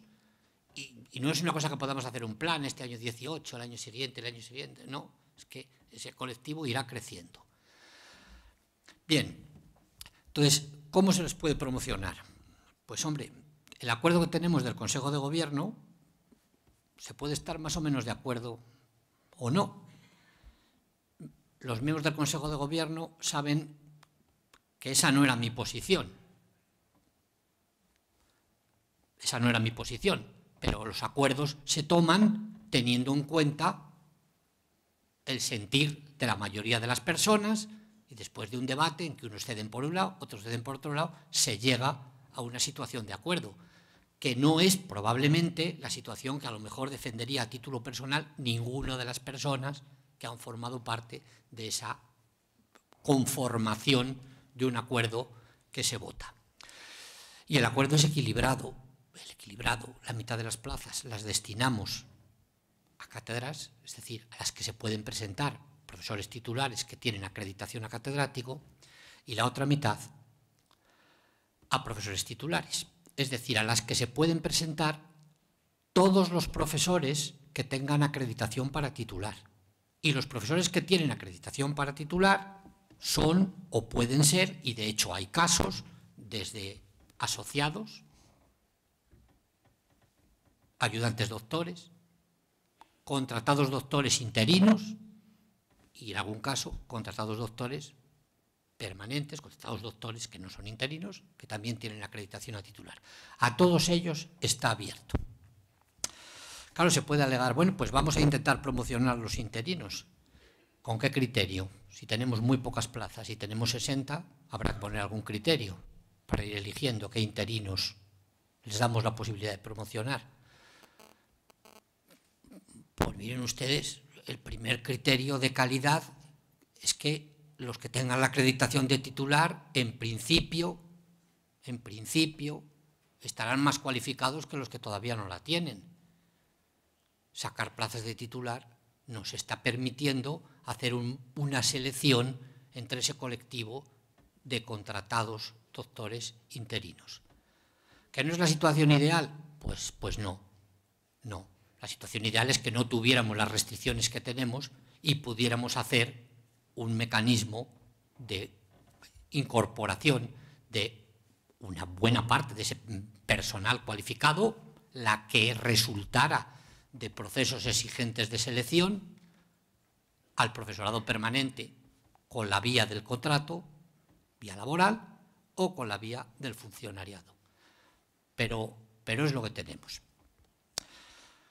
Evidentemente la situación mejoraría mucho si no tuviéramos la tasa de reposición. Entonces tendríamos únicamente el problema económico. Sobre el problema económico lo quiero decir porque ha salido también aquí, yo creo que fue el profesor Rivero que lo dijo, la situación de la universidad permite afrontar económicamente pues, más plazas de profesorado de las que podemos sacar ahora. Es verdad, permite sacar más. Pero hay que tener en cuenta una cosa, la limitación de las plazas de profesorado que puede sacar una universidad no depende solo del dinero que tiene la universidad, sino del techo de gasto en plantilla, en capítulo 1, que autoriza la Junta de Castilla y León. La Junta de Castilla y León nos autoriza a gastar en personal un dinero, ahora no recuerdo cuántos son, del orden de 130.000 euros. Aunque tengamos más dinero, no podemos contratar profesorado si el gasto de plantilla nos supera esa cantidad. Es decir, que hay otra limitación, además de tener el dinero. Hay la limitación del dinero que tengas, pero la limitación del dinero que, aunque lo tengas, te deja gastar la comunidad autónoma en profesorado y personal de administración y servicios. No lo resolvería todo. La otra cuestión que se ha manifestado, y aprovecho porque también la suscitó el profesor Rivero, pero está todo relacionado, es la cuestión de que las plazas de promoción no contarán para la tasa de reposición. Esa es una reivindicación que llevamos haciendo muchos años. Muchos, quiero decir, desde que entró esta crisis, 2 años, 3 años. Y el Ministerio de Hacienda hasta ahora no ha sido en absoluto sensible a esto. Y es particularmente desagradable para la universidad porque en todos los cuerpos de la administración, excepto en los cuerpos de profesorado, la promoción no cuenta para tasa de reposición porque ciertamente no repone efectivos. Tiene un efecto económico de mayor coste, pero no repone efectivos. No es que tú contrates un profesor nuevo, evidentemente. El Ministerio de Hacienda no quiere, alega que en algún momento dijo que si se sacaran las plazas de promoción como tales, es decir, si sacaran las cátedras como plazas de promoción como tales, estarían de acuerdo. Pero es verdad que los cuerpos de profesorado son cuerpos nacionales, mientras que la tasa de reposición se va aplicando o la quieren aplicar ellos organismo a organismo. Entonces, claro, si tú haces una convocatoria de cátedras, siempre se cubren por titulares, sean de una universidad u otra. Desde el punto de vista global no hay tasa de reposición que cambie. Sin embargo, en una universidad concreta puede haber aumento o pérdida de efectivos. Y entonces Hacienda dice que ante esa posibilidad no lo quiere hacer. Yo creo que hay un camino ahí por recorrer. Y yo creo que este año ha sido que no, pero también el año anterior fue que no, el 50% de tasa de reposición. Así que yo creo que hay un margen para seguir luchando con Hacienda y a ver si en el siguiente ejercicio esto se consigue. Yo los argumentos que estoy dando, claro, quiero decir, no los analicen ustedes desde un punto de vista jurídico estricto, porque claro, entonces probablemente no resisten un análisis profundo, porque hay cuestiones que yo profesionalmente no estoy en condiciones de defender, pero sí les digo un poco el sentir hasta ahora que ha manifestado el Ministerio, las razones que ellos dan, que estarán más o menos fundamentadas, y lo que podemos hacer desde la universidad. ¿Que podríamos hacer algo más? Pues posiblemente. ¿Que lo podríamos hacer diferente? Ciertamente lo podríamos hacer diferente. ¿Que algunas de las medidas que se han planteado aquí se pudieran adoptar? Pues se podrían adoptar. No es el acuerdo del Consejo de Gobierno. No es el acuerdo del Consejo de Gobierno. Algunas de las cosas que se han dicho aquí a mí me gustan más que el acuerdo. No tengo por qué ocultarlo. Pero el acuerdo es el acuerdo y faltaría más que el rector no defendiera que hay que aplicar los acuerdos del Consejo de Gobierno, por lo menos hasta tanto no se cambie. Esto responde también un poco básicamente a lo planteado por el señor Vaz. Ahí había una cuestión que también ha mencionado el profesor Rivero, de la obligación legal de sacar a oposición plazas que están en la RPT al cabo de un tiempo. Eso tiene que ver probablemente con cómo y cuándo se formula como tal una oferta pública de empleo. Hasta ahora yo creo que como tal no lo hemos hecho, pero claro, tiene derivas preocupantes porque claro, no podemos ejecutar eso en su totalidad, porque no tenemos plazas disponibles para ejecutarlo. Si intentamos ejecutarlo al máximo, eso quita la posibilidad de funcionar, de sacar ninguna plaza de titular ni de catedrático, porque las agotaría, y la otra vía que da es la amortización de las vacantes. Claro, hay 3 años, no se pueden cubrir, pues se amortizan.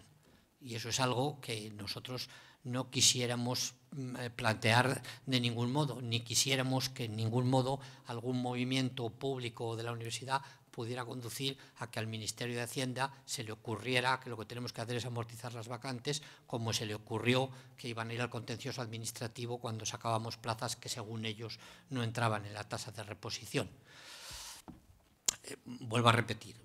Jurídicamente ustedes, sobre todo los dos intervinientes, tanto el profesor Vaz como el profesor Rivero, pues evidentemente saben muchísimo más que yo de todos los aspectos legales que pueden tener estas cuestiones, pero yo creo que en estos momentos no es tanto una cuestión de aspectos legales, sino de voluntad de intentar sacar el máximo partido de la situación que tenemos, que desde luego no es para tirar cohetes. Ahora, es cierto que entre poder sacar 4 plazas y poder sacar 20 y tantas plazas, pues hombre, un poco más de alivio sí que nos da, aunque no es lo que quisiéramos.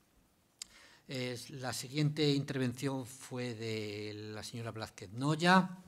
Bien, la argumentación que ha hecho sobre el problema del modelo 3+2, pues es muy similar a la que yo mismo había hecho, es muy similar. No hemos evaluado el modelo actual, pues es muy preocupante, puede ser aprovechado ella dice, por las universidades privadas, pero también por públicas. Es decir, que una vez que el decreto se apruebe, y parece que el Ministerio está decidido a que se apruebe, yo lo he dicho en el informe, no es tan sencillo como decir, bueno, nosotros no vamos a tocar nada, ¿no? Nosotros, esto es una locura del Ministerio y nos quedamos como estamos. Bueno, vamos a ver, porque si luego se puede hacer derecho en 3 años en Extremadura, pues eso tiene unas implicaciones. Tendremos que estudiar qué hacemos, y eso es lo peor del decreto. Lo peor del decreto no es que el decreto diga, es que van a ser todas de 4 o todas de 3, porque entonces nos tendríamos que aguantar, que trabajar, que modificar el plan de estudio, sería, en fin, yo creo que una cierta pérdida de tiempo y desde luego de energía, pero lo peor es la incertidumbre, el que puedas hacerlos de 3 o de 4, y eso es peligroso. Yo creo que la comunidad autónoma legislará dentro del título competencial que tenga para hacerlo, legislará, pero lo que legisla una comunidad autónoma no tiene nada que ver con la otra, y por eso pongo el ejemplo de Cáceres y no el de Valladolid. El ejemplo de Valladolid a lo mejor no lo resuelve la Junta, pero el de Cáceres no, ni el de Madrid tampoco. Eso es una cuestión muy preocupante. La otra cuestión preocupante es efectivamente que para hacer un programa de 5 años, que ahora se hace con un grado de 4 y un máster de 1 con carácter general, con todas las excepciones que todos ustedes conocen, pues si se hace con el modelo de un grado de 3 y un máster de 2, en la situación actual de tasas, eso cuesta más dinero, más caro. Hombre, es verdad que siempre podríamos luchar porque las comunidades autónomas, nuestra comunidad autónoma al menos, pusiera el precio, en ese caso, en el caso de ir al modelo 3+2, pusiera el precio del primer año de máster igual que el de los grados y solo el del segundo año de máster como actualmente. Eso no cambiaría el precio.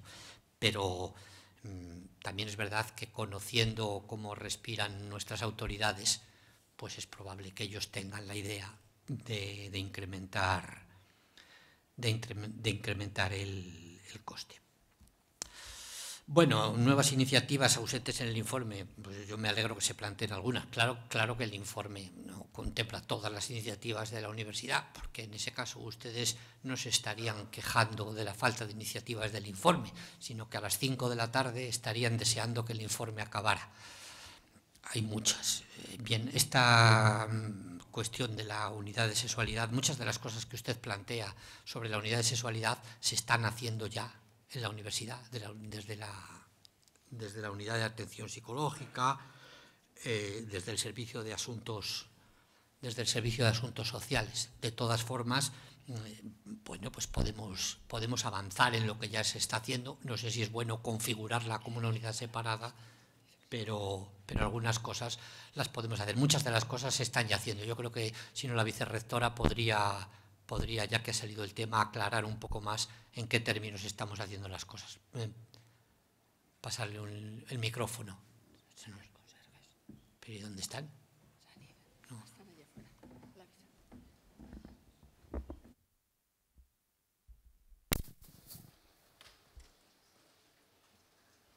Muchas gracias.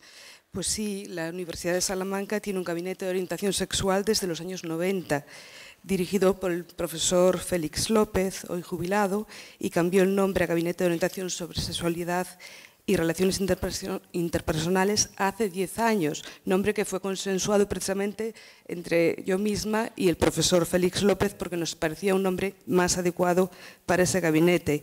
Pueden consultar las memorias en la página web de la universidad. En la página web de la Universidad de Salamanca están las memorias de todos los años de las actuaciones de este gabinete. Actualmente está unido, antes pertenecía al Servicio de Orientación al Universitario, ahora pertenece al Servicio de Asuntos Sociales, y actualmente el director del Servicio de Asuntos Sociales es también un catedrático de sexualidad, con lo cual todo el foco, realmente su planificación para los próximos años es realizar campañas de prevención de acoso, violencia, adicciones y cuestiones relacionadas con sexualidad. Este mismo mes se han hecho una serie de acciones de las cuales informamos en el último Consejo de Gobierno la semana pasada, desde Cineforum sobre transexualidad, salud mental, talleres de prevención de drogadicción en los distintos colegios mayores que han tenido un gran éxito, con un gran número de estudiantes apuntados. Un programa de radio se inició esta semana sobre estos temas también, y esta misma semana, el lunes, pues hicieron todas las actuaciones en la campaña de prevención del SIDA. O sea que en ese sentido tenemos un gabinete que es activo desde hace muchos años, fue pionero en España, ha sido copiado por otras universidades, eso lo podemos decir, y realmente realiza muchas acciones, también en cuestión de violencia de género. Y pueden consultar también las memorias de todas las unidades de atención psicológica y psiquiátrica. A la vez, lógicamente, no estamos dando cuenta de todos estos casos. Es un servicio de asistencia y atención, pero se atienden a unos 200 estudiantes,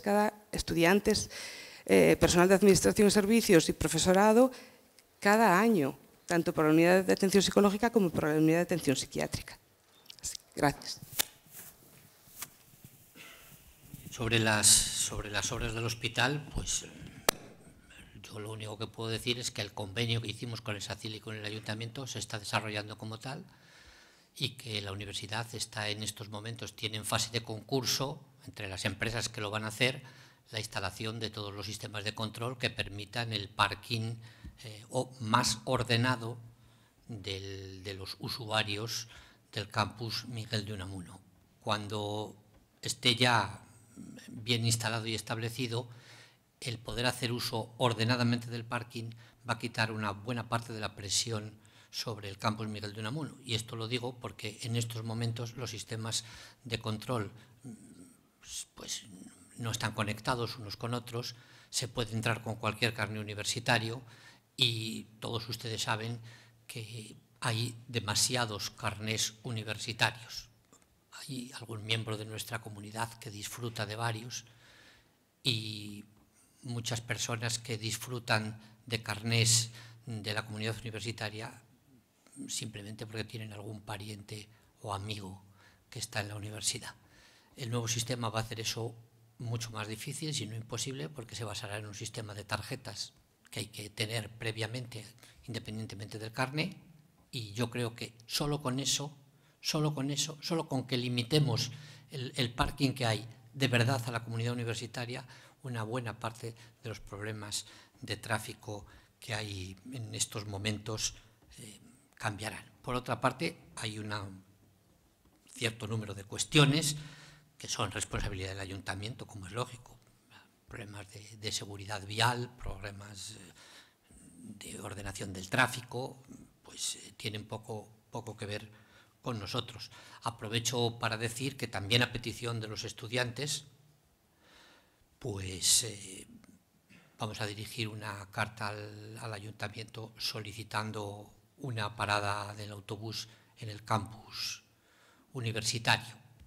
Nosotros habíamos hablado, yo quiero en esto ser completamente transparente, habíamos hablado con el ayuntamiento de la supresión de la parada que había entonces, que estaba en la rotonda donde está la Facultad de Medicina, porque para mantener esa parada era necesario ampliar la rotonda, porque los autobuses no daban bien la vuelta al impermeabilizar el tráfico entre el hospital y el campus. Eso suponía unas obras que creímos que estropeaban bastante toda la infraestructura propiedad de la universidad del campus en aquella zona. Entonces, bueno, pues hablamos con el ayuntamiento de suprimir esa parada, Lo digo porque el ayuntamiento podría decir, pero si la universidad nos dijo que la quitáramos. Bueno, pues hablamos con el ayuntamiento de suprimir esta parada en el buen entender de que la parada iba a estar arriba en Maristas, en la calle Champaña. Con lo cual entendíamos que era una distancia pues muy asumible, muy corta. Lo que sucede es que, bueno, pues el ayuntamiento, evidentemente me imagino que por razones de optimización de las líneas de autobuses y en ejercicio, lógicamente, de sus competencias, no ha situado la parada allí, sino la ha situado en un sitio pues más cercano al cementerio y mucho más lejano del campus. Esa nueva ubicación, claro, ya no es conveniente para los usuarios del campus y entonces, de nuevo, atendiendo una recomendación de los estudiantes en Consejo de Gobierno, una petición, vamos a solicitar al ayuntamiento que se haga una parada porque ahora el autobús pues podría entrar por delante de la Facultad de Derecho y del FES y salir por la salida que se ha habilitado de nuevo hacia el exterior del campus. Eso no genera problemas de tráfico y podríamos tener una parada en el campus en esa zona. Hay un sitio además donde es muy fácilmente accesible. Poco más puedo decir yo sobre las obras del campus. Sobre el profesor Rivero, las cuestiones del PDI, yo creo que básicamente con algún detalle más o menos las he respondido. La política de becas de estudiante corresponde a criterios de igualdad, todas las becas de grado y máster de la universidad, con la excepción de las que llamamos así, becas de excelencia de grado y máster, que son unas pocas becas, las becas Latinoamérica, que no se pueden dar por criterios económicos porque no tenemos posibilidad de tener datos económicos de los solicitantes que son de países de Latinoamérica. Las becas de doctorado, desde el Vicerrectorado de Investigación, de acuerdo con la Escuela de Doctorado, con los directores de muchos de los programas de doctorado, se ha pensado que serán mucho más útiles si las destinamos a financiar actividades de los estudiantes de doctorado, que ahora no pueden hacer, por ejemplo, ir a un congreso. Muchos estudiantes de doctorado no están en proyectos, pues no pueden ir a un congreso, que es preferible financiar ese tipo de actividades propias de los estudiantes de doctorado que dar una beca de matrícula, como hasta ahora. Entendemos también, y esto lo digo también al hilo de otra intervención que ha habido antes, yo creo que ha sido de doña Verónica López Marcos, sobre las becas de doctorado. Bueno, yo creo que es mucho más importante concentrar el esfuerzo de las becas que se dan por criterios económicos, es decir, para atender a estudiantes que tienen necesidades económicas. Es mucho más claro dedicar ese esfuerzo a las becas de grado y máster fundamentalmente. A las becas de grado y máster fundamentalmente, no a las becas de doctorado. Las asociaciones de estudiantes nos pidieron que su superávit se destinara a becas, pero en vez de hacerlo como otros años, en que pedían que su superávit se destinara a becas al Fondo de Solidaridad, cosa que por otra parte es lo que ha hecho el Consejo de Delegación, es lo que hace también el Consejo Social, lo que hacemos nosotros, a las becas de solidaridad, es decir, atender de verdad la situación de los estudiantes que por causas sobrevenidas a lo largo del curso se encuentran en la imposibilidad de pagar una matrícula. Eso es lo que hay que entender. Ahí es donde entendemos nosotros que debe destinarse el esfuerzo solidario de la comunidad universitaria. A mí, yo le tengo que decir con toda claridad, no deja de sorprenderme que en vez de poner el foco las asociaciones de estudiantes en el Fondo de Solidaridad, pongan ahora el foco en los estudios de doctorado. Pues, ¿qué quieren que les diga? Claro que todo es apoyable, no digo que no, pero desde mi punto de vista estaba mucho mejor puesto el foco en el Fondo de Solidaridad que en las hipotéticas becas de doctorado. En cualquier caso, también ustedes comprenderán que la política de becas de la universidad la tiene que decidir el Consejo de Gobierno a propuesta del equipo rectoral. No la puede decidir cualquier otro órgano de la universidad que diga, no, yo te doy este dinero siempre y cuando esto sirva para pagar una beca fulanito. Mire usted, por ahí no, por ahí no. Entonces yo tengo que decir, igual que digo una cosa, tengo que decir claramente mi posición en este sentido, aunque probablemente hubiera sido más político callarme. Sobre los procesos de selección del personal de administración y servicios. Claro que nos defiende la abogacía del Estado, pero el profesor Rivero Yo he explicado claramente en el Consejo de Gobierno por qué. Y nos defiende la Abogacía del Estado, es decir, la Abogacía del Estado nos da los informes jurídicos que permiten al rector resolver los distintos recursos presentados, porque no puede hacerlo nuestro gabinete jurídico. Porque nuestro gabinete jurídico, todas las personas del gabinete jurídico, una de ellas era uno de los miembros del tribunal calificador de esas oposiciones, y las otras 2 personas son familiares cercanos de personas que han concurrido a la oposición, con lo cual nosotros no podíamos tener razonablemente el informe de nuestro propio servicio de asesoría jurídica para que apoyara al rector en la toma de decisiones sobre los recursos.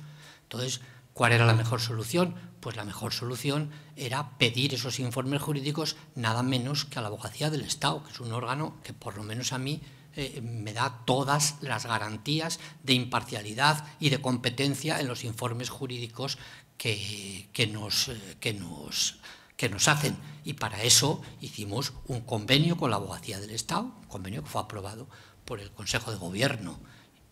Esa ha sido la situación. Con esos informes se han resuelto o se están resolviendo los recursos de alzada que se han presentado. Ha sido un cierto número de recursos, no la cifra que se ha dicho por aquí. Ha habido unas peticiones de suspensión del procedimiento que, de acuerdo con el informe de la Abogacía del Estado, han sido resueltas negativamente por mí, porque el informe de la Abogacía del Estado me decía que no había razones para suspender el procedimiento. Ha habido 3 que se presentaron antes del segundo ejercicio y unos pocos que se han presentado después, donde de nuevo la Abogacía del Estado me dice lo mismo. La Abogacía del Estado, además, en su informe en este caso, pues alega que muchas de las afirmaciones vertidas en los recursos se hacen sin ninguna prueba y pueden ser ofensivas, descalificatorias, y no voy más allá, hacia los miembros del tribunal. Y con el informe de la Abogacía del Estado yo he tomado la decisión de no admitir esos recursos que pedían la suspensión del procedimiento.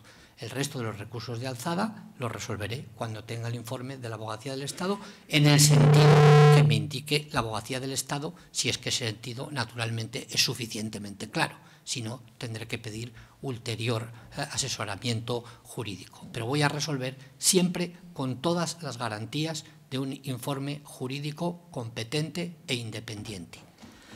Los miembros del tribunal, por otra parte, ya para información del claustro, tengo que decirles que se han seleccionado de acuerdo completamente con lo que prescribe la legislación vigente. 4 funcionarios de la Universidad de Salamanca y un funcionario externo a la Universidad de Salamanca. Y que por primera vez en esta universidad, ningún miembro del equipo de gobierno, incluyendo al gerente, que es miembro del equipo de gobierno, ningún miembro del equipo de gobierno ha sido parte del tribunal. Ninguno. Así que es un tribunal profesional que ha actuado según su leal saber y entender. Un tribunal que además ha elaborado un informe completo de cómo han sido todas sus actuaciones a lo largo del proceso y que vamos a remitir al defensor del pueblo, que nos ha solicitado informe al respecto a la vista de las reclamaciones de algunos de los solicitantes. De manera que yo entiendo que la universidad en este sentido ha actuado con toda la transparencia posible. Ello no quita para que podamos en un futuro extremar todavía más todos los mecanismos de garantía externos en el sentido de lo que dice el profesor Rivero. Todo lo que podamos mejorar en ese camino será bueno hacerlo. Y yo estoy de acuerdo en que para el futuro, si alguna cosa por alguna razón era susceptible de ser mal interpretada, era susceptible de poder generar alguna pequeña irregularidad y podemos resolverlo mejor en el futuro, que lo hagamos.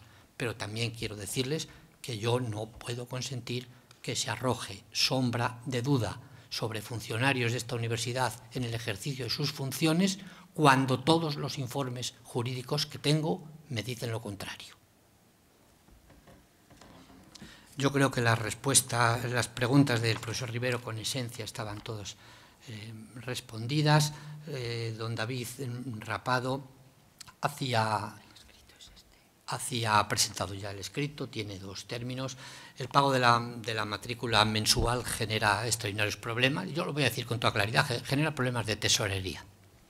Genera problemas de tesorería a la universidad. Claro, se puede decir, pues la universidad podría. Bueno, mire usted, el sentido del pago de matrícula es que quien no puede sufragarse la matrícula de la universidad, pues accede a un programa de becas de los organismos que lo dan, también de la propia universidad, y eso es lo que la universidad financia. Lo que estamos diciendo es que a una familia que puede pagar la beca, que puede pagar la matrícula, mejor o peor, pero que la puede pagar, le hagamos un fraccionamiento de pago que para nosotros va a tener costes financieros, porque nos va a quitar tesorería. Pues mire usted, si yo no fuera responsable universitario, diría, hombre, sí, claro, pues que se lo den, pero cuando aquí hacemos números de lo que eso cuesta, pues no encontramos ninguna razón para hacerlo. Ninguna razón para hacerlo. Esto es que estamos haciendo nosotros de banco, que en vez de decirle a la familia, pues vete al banco que te dé un préstamo de 1.000 euros que cuesta la matrícula y tú se lo vas pagando al banco mes a mes, pues que la universidad haga de banco y nos lo paguen a nosotros mes a mes. Pero es que el coste que le va a cobrar el banco a él es el que nos cobra a nosotros. Discúlpenme ustedes que con estas cosas sea así de crudo, porque no estamos hablando de ayudar a quien no puede pagar, que en eso estamos de acuerdo y tenemos un programa de becas amplísimo. Yo no sé si se han quedado ustedes con la cifra, 2.200.000 euros en becas de todo tipo. 2.200.000 euros. Es el 7% de los ingresos por tasas. Si eso no es un esfuerzo solidario de esta universidad, que venga Dios y lo vea. Pero una cosa es ayudar a quien no puede y otra cosa es financiar a quien sí puede. Y en ese sentido, pues yo la propuesta no la veo, aunque entiendo que ustedes la hacen con la mejor intención y probablemente sin ser del todo conscientes de su efecto económico. La otra cuestión, la de las faltas de asistencia por motivos laborales, pues yo creo que es una cuestión que tenemos que estudiar porque ciertamente hay un problema.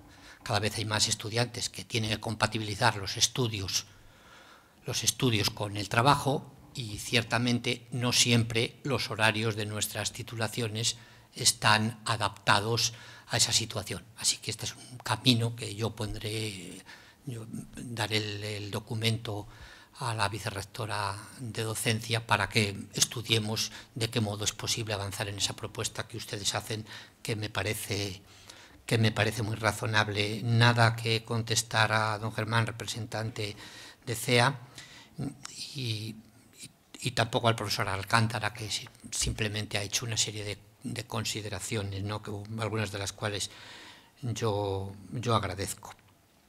Doña Verónica López Marcos, bueno, denuncia el trato a los estudiantes, pues a mí me resulta difícil saber a qué se refiere, en qué sentido ha habido un maltrato por parte del equipo de gobierno o de mí mismo a las representantes estudiantiles. Yo no soy consciente, pero si en algún momento ha habido maltrato, pues yo les pido disculpas por ello, porque si lo ha habido, ha sido desde luego sin ninguna intención de que lo hubiera.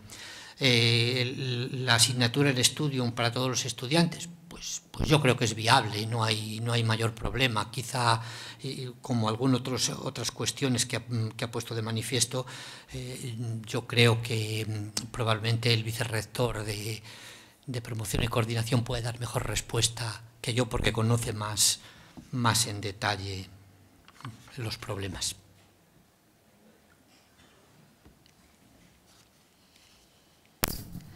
Sí, el planteamiento que se hacía de una asignatura, entiendo que el fondo es tener un foro a través del cual los estudiantes puedan hacer propuestas abiertas, lo hemos recogido positivamente. Con hacerlo a través de Studium hay, por una parte, un problema técnico y por otra, un problema de si esa es la mejor manera. El problema técnico es que abrir una asignatura a la que se conecten, tienen posibilidad de hacerlo, 30.000 estudiantes, puede bloquear el sistema, y Studium tiene muchas más cosas detrás importantes que debemos de preservar. Hay otras posibilidades, que es a través de las páginas de Ventum, tener un portal permanentemente abierto, y está también el portal de transparencia como foro de debate que ya se está utilizando para iniciativas concretas, foro de debate abierto y de participación de la comunidad universitaria. Es cuestión de decidir finalmente cuál de esas iniciativas, pero cualquiera de ellas puede ser válida, y la de la asignatura Studium también. El único problema es por esa parte técnica y luego si realmente es la más operativa. Y luego, por otra cuestión también que ha salido, la disponibilidad de un espacio para las asociaciones en el campus de Zamora, que es algo que surgió durante la Feria de Bienvenida, es algo también que estamos estudiando. La cuestión ahí es que no había un espacio vacante. Todos los espacios estaban ocupados. Yo sí estoy en conversaciones con las dos direcciones de las escuelas, de la Politécnica y de la Escuela de Magisterio, para ver qué espacio se puede liberar, pero tiene que ser un espacio de alguien que ahora lo ocupa y lo deje, y esto pues nunca es sencillo ni de hoy para mañana, pero sí que está en marcha, y por parte de las direcciones también lo han acogido bien, como algo favorable que puedan tener ese espacio allí las asociaciones.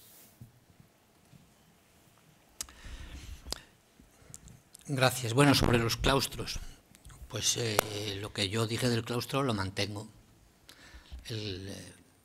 Hay dos claustros que necesariamente tiene que haber a lo largo del curso, y podría haber más, en cuanto que hubiera temas para que hubiera más, pero yo quiero decirles que los puntos que se pueden traer en el claustro no son solo los que propone la mesa del claustro, que la mesa del claustro, cuando va a haber una sesión de claustro, pregunta a todos los claustrales qué puntos desean que se incluyan para ser tratados, y cuando hay puntos que el número que está previsto en los estatutos, que es muy bajito, muy razonable, un número muy razonable, pues de claustrales pide que se trate un punto, el punto se acepta sin más.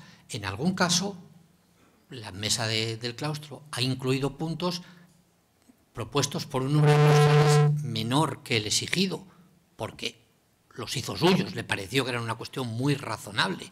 De manera que este claustro tratará lo que ustedes quieran que trate. Lo que ustedes quieran que trate. Cuando ustedes quieran que se trate un problema en el claustro, tienen todas las vías para hacer que ese problema, esa cuestión, sea un punto del orden del día en el claustro. ¿Que podría haber más sesiones del claustro? No duden ustedes que si la cantidad de asuntos que los claustrales quieren que se trate en el claustro lo requiere, o la urgencia de los mismos lo requiere, yo convocaré claustros. Pero no tiene mucho sentido convocar claustros frecuentemente solo porque sí. A demanda de ustedes haremos cuantos claustros veamos que sean necesarios. En estos momentos, con los dos claustros de noviembre, primer trimestre, y de último trimestre, pues en general se cumplen las necesidades de consulta al claustro de una gran parte de las cuestiones que preocupan a la comunidad universitaria. Pero vuelvo a decir, si ustedes no están de acuerdo con este juicio del equipo de gobierno, la vía está abierta para solicitar que haya más puntos del orden del día en una sesión del claustro, y si son cuestiones de una gran urgencia, para que haya más sesiones del claustro. No hay ningún problema en eso, no hay ninguna contradicción con lo que yo dije en su momento. La intervención de doña Alba, de CEA, yo creo que ya le he respondido al hilo de lo que he dicho antes, cuando ha hablado el profesor Rivero.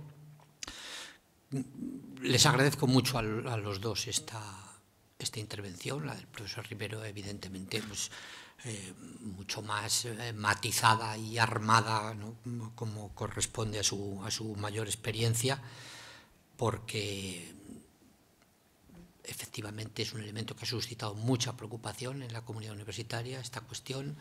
Las oposiciones auxiliares administrativos se convocan y generan por sí mismas estructuralmente un elemento de tensión. Tengan ustedes en cuenta que una oposición en la que hay 29 más 2 del concurso, 31 plazas, que firman 5.400 personas, que se presentan 3.200 personas. Pues es una situación estructuralmente de tensión, que lo hemos hecho lo mejor que hemos podido, pero que podemos hacerlo mejor, pues estoy de acuerdo, podemos hacerlo mejor, lo intentaremos hacer mejor, pero es una situación estructuralmente muy complicada, que por otra parte, pues claro, pues no es sino un reflejo de la situación actual de falta de empleo en nuestro país. Esta misma posición hace 12 años, pues no hubiera tenido 3.000 personas participando en ella, ni mucho menos, ni mucho menos. Personas muchas de una altísima cualificación profesional. Es una situación complicada que, bueno, yo creo que estamos resolviendo, como digo, de la mejor manera posible, pero que estamos dispuestos a aprender de este proceso para poder hacerlo en el futuro, pues de forma cada vez mejor, qué duda cabe. Y yo creo que la última intervención, que era de la profesora Cortés, la cuestión de asociados, ya le he respondido. La cuestión que surgió al final del protocolo contra los malos tratos, bueno, esta universidad acaba de aprobar el documento de acoso, eso sí, de acoso laboral, es decir, esta se refería al acoso de los trabajadores de la universidad dentro de ese marco, pero estamos estudiando ya en un mecanismo de acoso a los estudiantes más complejo, que lógicamente tiene otros condicionamientos, otras circunstancias, tanto sociales como jurídicas, que cuando se refiere al marco propio de las relaciones laborales de los miembros de la comunidad universitaria. Muy bien, pues muchas gracias a todos por su atención. Muchísimas gracias sobre todo a las personas que han suscitado cuestiones y preguntas. Yo creo que esto demuestra la viveza de la comunidad universitaria y espero, si no haberles convencido a ustedes con las respuestas, porque muchas veces los universitarios mantenemos puntos de vista divergentes y eso es bueno y no siempre se consigue convencer al contrario. Y la obligación no es convencer al contrario, pero sí intentar convencerle. Y eso es lo que yo he hecho. Así que muchas gracias.